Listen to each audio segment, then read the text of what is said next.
भारत के प्रधानमंत्री श्री नरेंद्र मोदी जी 4 धाम राजमार्ग विकास परियोजना का आज शुभारंभ करेंगे। क्या हिमालय में 12 मीटर चौड़ी सड़कों की जरूरत है?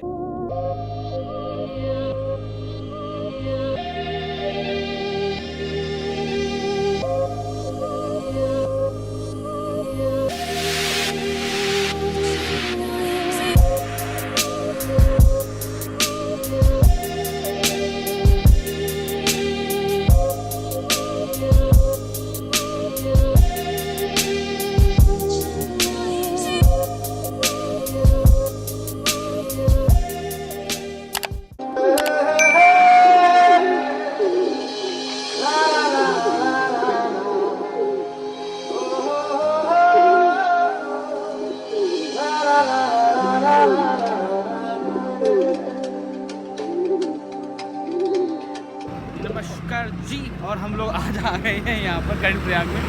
तो कल रात हम लोगों ने देखा था कि चौपटा से खाना खा के निकले थे और हमें बस कोई रुकने की जगह नहीं थी। रास्ते में 50 किलोमीटर स्ट्रेच में बहुत होटल मिले, हमने बहुत खटखटाया। मैं शटर पड़ोते पता नहीं क्या सीन था, दुकानें थी, किसी ने दुकान नहीं खोली, अपनी होटल नहीं खोला। बेसिकली हमें यहाँ मिला, यहाँ बड़े अच्छे से भैया जी मिले। हम यहाँ आए, हमने पूरा धूमधाम मचा दी यहाँ पे, बिल्कुल चिल्ला के। लेकिन भैया रात को 2:30-3 बजे हाँ, जैसा पूर्णा बता रही है आपको। तो एक भैया उठे, उन्होंने हमें रूम्स दिए इस होटल में। बहुत अच्छे लोग हैं उत्तराखंड के, उन्होंने देखा मेरे साथ लड़कियाँ हैं। तो ये होटल नाम है शुभ यात्रा। यहाँ पे रेस्टोरेंट है और यहाँ पे अच्छे से रूम्स हैं जो यहाँ पे रुके हुए हैं। अब यहाँ से हम अपनी best thing is the price 600 में हमें 2 रूम्स मिल गए यहाँ पे। और actually I am sorry, I am cutting you in between. They were confused in between 400 to 600. One of them said 400, the other one said 600. But then we were like कि यार अब 3 बजे मिल रहा है, ले लो। तो बहुत अच्छी बात है, हमें बीच में रूम्स मिले। अब यहाँ से हम जाएंगे घर, अपनी करेंगे ये ट्रिप ख़त्म और आपको दिखाते रहेंगे। So stay tune. अब हम जा रहे हैं नाश्ता करने। Bye bye.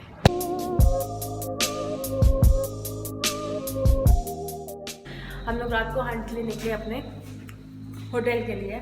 पूरे उत्तराखंड में सबने अपने रात में 8 बजे शटर डाउन करके रखे थे। बहुत मुश्किल से हमें कर्णप्रयाग में ये जगह मिली। इनको भी हमने रात को उठाया आकर, लकीली ये उठ गए। और मैं आपको अपना रूम दिखाती हूँ, हम लोग कहाँ रुके। This is not bad. हमें ये रूम मिला है, यहाँ वेंटिलेशन बहुत अच्छी है। ये हमारा बाथरूम।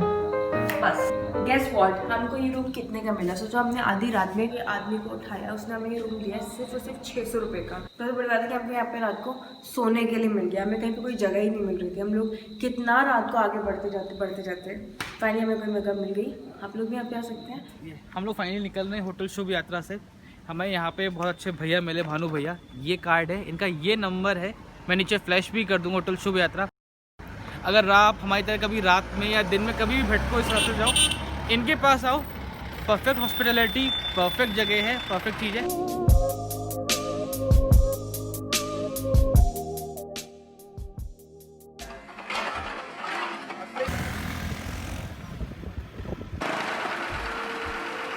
ऐसा डबल लेन क्यों चाहिए? I don't understand. यहाँ सिंगल लेन से भी काम चल रहा है, आप देख सकते हैं।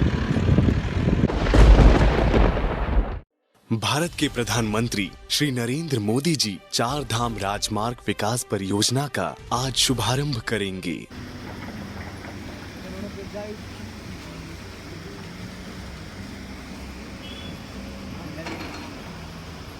क्या हिमालय में 12 मीटर चौड़ी सड़कों की जरूरत है?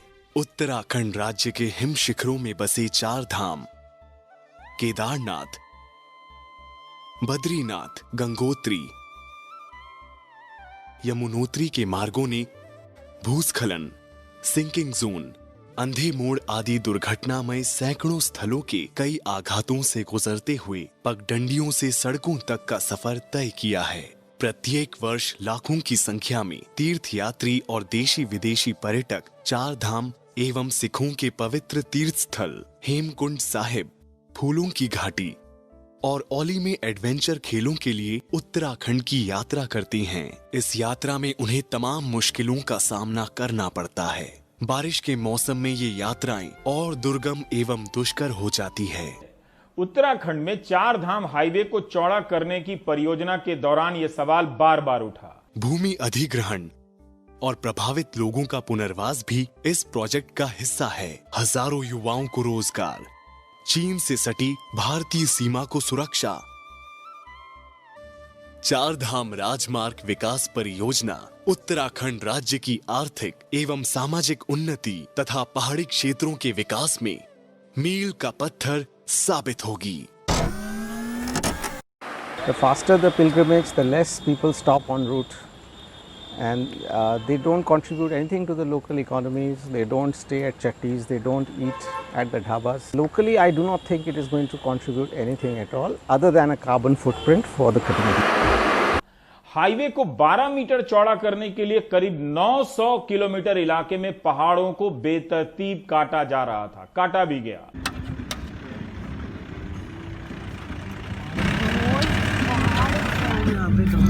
छोड़ा ही क्यों है बीच में? वहीं से रास्ता बना देना नीचे ऐसा। जो एनएच वाले जो रोड काट रहे हैं, इनको हमका बहुत नुकसान हो रहा है, क्योंकि हमारे जो नहरें हैं, खेती है, ये जो खेत हैं, रास्ते हैं, इन्होंने जो है पूरा नुकसान, पूरा बह गया, हमारा पूरा रास्ता टूट रखा हमारा। हमारा गांव एकदम जैसे आपदा जैसी स्थिति में है इस समय। नतीजा इस बरसात में भयानक भूस्खलनों के तौर पर लगातार दिखा। पत्थर गिरे, पेड़ गिरे, मलबा गिरा और फिर पूरा का पूरा पहाड़ ही खिसक कर नीचे आ गिरा। All weather road, it's a fooling thing, and it will not sustain in the mountains, because in the mountains you are making the roads on the fills, you are making the roads on the rocks, you are making the roads on the even on the subsided landslides or older landslides. So every 100 meters in the mountains it's a different landscape, it is different substrata. And if you make a uniform policy, if you make a uniform code for making the roads in the mountains all together from Rishikesh to Kedarnath, it's not going to work there. यही वजह है कि पर्यावरण के जानकार इसका विरोध कर रहे थे। Large volumes of muck being generated, and it has been haphazardly dumped because there was no EIA sought before the project was started. No such sites were identified beforehand.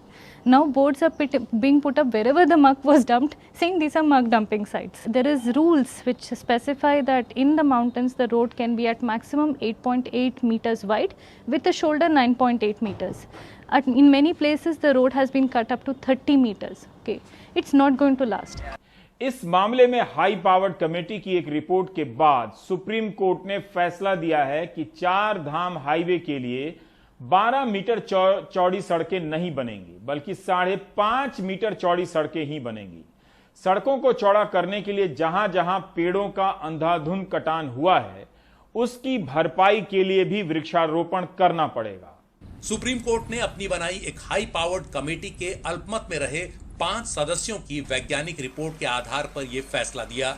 इन 5 सदस्यों ने वैज्ञानिक तथ्यों के आधार पर सड़क को 12 मीटर चौड़ा करने का विरोध किया।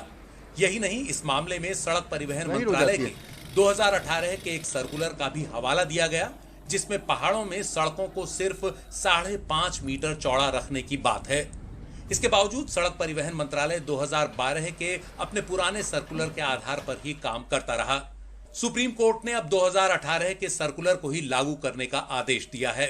उम्मीद है कि आज सुप्रीम कोर्ट के ऑर्डर के बाद जितना ध्यान पहले सड़क के चौड़ीकरण पे दिया जा रहा था, अब हिमालय क्षेत्र को स्टेबलाइज करने में, उसको सशक्त करने में दिया जाएगा।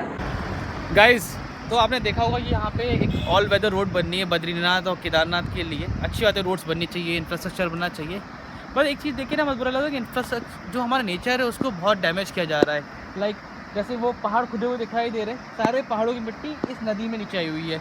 बीच में तो एक जगह हमने देखा कि नदी का बह भी नहीं पा रही थी, पानी भी नहीं जा रहा था। हज़ारों पेड़ काट दिए गए। मैं ये नहीं बोलता कि इंफ्रास्ट्रक्चर मत बनाओ, बट लेकिन जो बनाने की ना टेक्निक शायद हमारे इंडिया में ज़रूर चेंज करने का टाइम आ गया है कि हम इंफ्रास्ट्रक्चर भी तैयार करें और नेचर को भी साथ लेकर चलें। इस वीडियो बनाने का मकसद किसी की कमी निकालना या किसी को टारगेट करना बिल्कुल नहीं था। आप सबके सामने हम अपना एक छोटा सा पॉइंट रखना चाहते हैं। 4 धाम प्रोजेक्ट में डेवलपमेंट के नाम पे हज़ारों पेड़ बेतहाशा काट दिए गए। हिमालय जैसे संवेदनशील पहाड़ों को नुकसान पहुंचाया गया, और ऐसा बिल्कुल भी नहीं है ये सिर्फ इंडिया में हो रहा हो। इंडिया से लेके अमेज़न जंगलों तक हर जगह डेवलपमेंट के नाम पर हज़ारों पेड़ काटे जा रहे हैं। अगर पिछले 30 साल की सैटेलाइट इमेजेस को देखेंगे तो हम ऑलरेडी अपना 80% फॉरेस्ट कवर खो चुके हैं, और जिसका असर हमारे क्लाइमेट पे दिखने भी लगा है। क्लाइमेट चेंज की वजह से हमारे अर्थ का टेम्परेचर बढ़ता जा रहा है, हमारे ग्लेशियर्स पिघलते जा रहे हैं, कहीं फ्लड्स आ रहे हैं तो कहीं सूखा पड़ रहा है। शायद अब टाइम आ गया है कि हमें इसकी रिस्पॉन्सिबिलिटी बेयर करनी चाहिए और सोचना चाहिए हम किस तरफ जा रहे हैं। कि हमें ऐसा डेवलपमेंट चाहिए भी जो हमारे क्लाइमेट को इतना हर्ट कर रहा हो, इतना नुकसान पहुंचा रहा हो।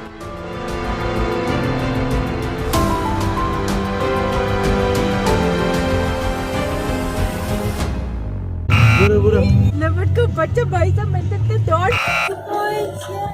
वाइल्ड कैट है ये, वाइल्ड कैट। हेरन